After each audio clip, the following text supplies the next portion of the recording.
Today I'll teach you guys how you guys can change your Facebook account in Monopoly Go. So it's pretty simple. After you open Monopoly Go, click on the three line at the top right of your screen and click on where it says settings. From inside settings, you can see the option called connect account. Click on connect account. From over here, since my Facebook is connected, it says disconnect. So I'm going to click on disconnect, click on disconnect.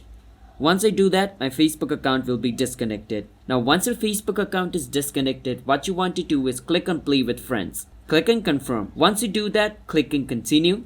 And then it's going to take you to facebook.com. From over here, log in into your different Facebook account. So I will click on cancel and I will log in into my different Facebook account.